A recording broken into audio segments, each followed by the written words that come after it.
अस्सलाम वालेकुम। मेरा नाम डॉक्टर नदीम नईम है। मैं मेमन मेडिकल इंस्टीट्यूट के अंदर शुगर और हार्मोन के शोबे को हेड करता हूँ। आज हम जो टॉपिक डिस्कस करने वाले हैं वो बहुत ज़्यादा इम्पॉर्टेंट है अगर आप प्रेग्नेंट हैं या आपकी फैमिली के अंदर ख़ानदान में कोई प्रेग्नेंट लेडी मौजूद है। हमारे आज के टॉपिक का नाम है थायराइड और प्रेगनेंसी। पूरी दुनिया में ये प्रैक्टिस है कि जैसे ही आप प्रेग्नेंट होते हो आपकी थायराइड का स्क्रीनिंग टेस्ट करवाया जाता है, जिसमें ये देखा जाता है कि कहीं आपका थायराइड कमज़ोर तो नहीं है। पाकिस्तान में ये प्रैक्टिस अभी सही तरीके से डेवलप नहीं हो सकी है, तो अभी भी बहुत ज़्यादा हमारे पास पेशेंट आ रहे होते हैं जो प्रेगनेंसी में छठे, सातवें, आठवें महीने के अंदर कॉम्प्लिकेशन के साथ आते हैं जो थायराइड की वजह से होती है। थायराइड है क्या? गले के आगे एक छोटा सा गदूद पड़ा होता है जिसे हम थायराइड कहते हैं। उस गदूद का काम ये होता है कि वो आपकी बॉडी के बेजल मेटाबॉलिक रेट को कंट्रोल करता है, जो आपके दिमाग की ग्रोथ को, दिमाग के फंक्शंस को कंट्रोल करती है, आपकी हड्डियों की ग्रोथ को कंट्रोल करता है, आपके जिस्म में मौजूद तकरीबन हर ही चीज़ को कंट्रोल करता है। बहुत ज़्यादा इंपॉर्टेंट तब हो जाता है जब आप प्रेग्नेंट होती हैं। जब आप प्रेग्नेंट होती हैं तो क्योंकि बेबी का अपना थायराइड इतना स्ट्रांग नहीं होता कि बेबी के दिमाग को ग्रो करवा सके, तो मदर का थायराइड बेसिकली बेबी के दिमाग को ग्रो करवा रहा होता है। और अगर आपका थायराइड कमज़ोर है या आप थायराइड की मरीज़ा हैं, चाहे आपको पता है या नहीं, तो होता ये है कि बेबी का दिमाग बहुत अच्छा ग्रो नहीं कर पाता। दो कॉम्प्लिकेशंस हो सकती हैं, या तो बेबी ग्रो करना ही रुक जाता है, बेबी अबॉर्ट हो सकता है। दूसरी कॉम्प्लिकेशन ये हो सकती है कि बेबी ग्रो तो कर रहा होता है लेकिन बेबी में मुख्तलिफ किस्म की बीमारियां पैदा हो सकती हैं, और अगर बीमारियां पैदा ना भी हों तो बेबी का दिमाग उतना अच्छा ग्रो नहीं कर पाता जितना अच्छा होना चाहिए। यही रीज़न है कि पूरी दुनिया में कोई भी इंसान ये नहीं चाहता कि उसका बेबी का दिमाग उतना अच्छा ग्रो ना कर पाए या उसका इंटेलिजेंस लेवल उस लेवल पे ना पहुंच पाए जिस पे उसको एक्चुअली पहुंचना चाहिए था, जितना उसका पोटेंशियल था। और अगर आपका थायराइड कमज़ोर है तो ये पॉसिबिलिटी है कि आप उस साइकिल में जा सकते हैं जिसके अंदर आपके बेबी दिमागी तौर पर कमज़ोर हो सकता है। अब काफ़ी लोगों को पता चलता है कि उनको थायराइड है, काफ़ी लोगों को पता नहीं चलता। थायराइड दो तरीके से कमज़ोर होता है। एक हम लोग कहते हैं क्लिनिकल हाइपोथायरॉयडिज्म। क्लिनिकल हाइपोथायरॉयडिज्म का मतलब ये होता है कि आपका थायराइड पूरे तरीके से फेल हो चुका है। उसके अंदर दो तरह के टेस्ट हम लोग करवाते हैं, एक को TSH कहा जाता है, TSH, और एक को FT4 कहा जाता है।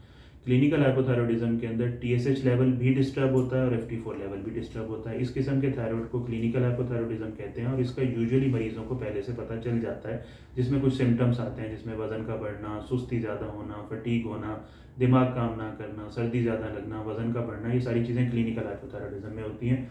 यूजुअली क्लिनिकल हाइपोथायरॉयडिज्म प्रेगनेंसी में प्रेजेंट नहीं करता क्योंकि पहले से पता चल चुका होता है और पेशेंट टेस्ट करवा के मेडिसिन ले रहा होता है। दूसरा सब क्लिनिकल हाइपोथायरॉयडिज्म कहलाता है। सब क्लिनिकल हाइपोथायरॉयडिज्म का मतलब होता है कि पेशेंट का TSH तो गड़बड़ होता है लेकिन FT4 नॉर्मल होता है।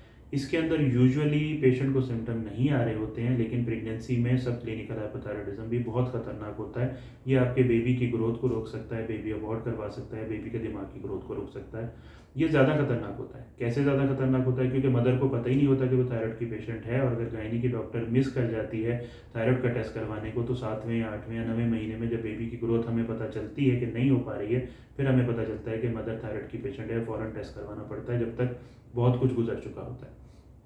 अच्छा, हमारा क्या टारगेट होता है? हमारा टारगेट ये होता है कि मदर को थायराइड को उस रेंज में रखा जाए जिस रेंज में ये बात प्रूवन है कि बेबी की ग्रोथ बहुत अच्छी हो सकती है। तो अगर आप प्रेग्नेंट हैं या आपके ख़ानदान में कोई भी प्रेग्नेंट है, अगर आपकी गायनी की डॉक्टर ने थायराइड का टेस्ट नहीं करवाया है, तो मैं इस वीडियो के थ्रू रिकमेंड करूंगा कि आप फ़ौरन से पहले फ़ौरन डॉक्टर को कहे बिना ही आप लेबॉर्ट्री में चले जाएं और जाकर सिंपल एक टेस्ट करवा लें, जो बहुत महंगा भी नहीं होता, शायद 600 या 800 रुपये का होता होगा, जिसे हम TSH कहते हैं। अगर आपका TSH लेवल 2.5 से कम है, 2.5 से कम का मतलब होता है कि ये नॉर्मल रेंज है, फिर तो आपको परेशान होने की बिल्कुल भी ज़रूरत नहीं है। लेकिन अगर इंसिडेंटली आपका TSH लेवल 2.5 या उससे ज़्यादा आ जाता है, तो आपको फ़ौरन थायराइड के डॉक्टर या एंडोक्राइनोलॉजिस्ट के पास जाना है और थायराइड की मेडिसिन स्टार्ट करनी है और अपने TSH लेवल को 2.5 से कम लेके आना है। दूसरी इंपॉर्टेंट चीज़, इवन अगर आप थायराइड की पेशेंट नहीं भी हैं, स्टिल आप प्रेग्नेंट हैं, तो आपको नमक घर में आयोडाइज साल्ट इस्तेमाल करना है, आयोडाइज मिला नमक, क्योंकि आयोडाइज मिला नमक इस्तेमाल करने से बेबी के थायराइड की डेवलपमेंट भी बेहतर होने का काफ़ी चांसेस होते हैं।